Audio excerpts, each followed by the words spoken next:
not really realize that it was during the second week of campaigning. However, there was no coordination with BUSU or Brock University in any form whatsoever to intentionally place the mental health campaign that week, because I work with BUSA and I took direction from BUSA and their manager of communications and marketing, or media relations, as to what day it's going to fall on, the specific outreach day, which was the Wednesday, that all other USA membership schools did.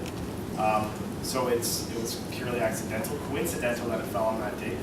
If I had realized and put the two together prior to it actually happening, I would have spoken to USA and moved it to perhaps the first week of April, or tried to hold it earlier in March on our own kind of Brock version of the campaign.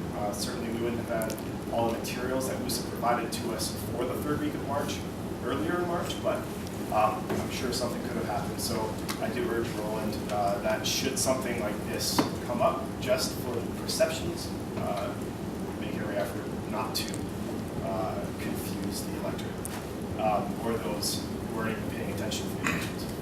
Anyways, BUSU's long-awaited mental health campaign kicked off that same week.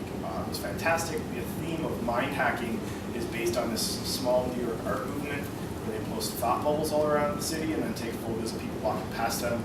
So you get funny pictures of old gentlemen walking past bikini-clad women, and this was stuff was in the media, etc. So it's just a way of talking about, where we used it as a way of talking about mental health issues and such. The campaign, the posters didn't come in on time, so I don't think they got up until the Tuesday or so when they were supposed to be up on a Wednesday. But the big tabling day, in which we had 3 or 4 tables set up around the university, was on Wednesday. The university got involved, mental health or student health services. I believe residents was also involved, and a couple other divisions, student development center. They all gave swag. They all provided human resources and other forms of support, whether it be digital or in-person communication with the students to tell them about it. Again, purely coincidental. I really apologize for those who were frustrated with that.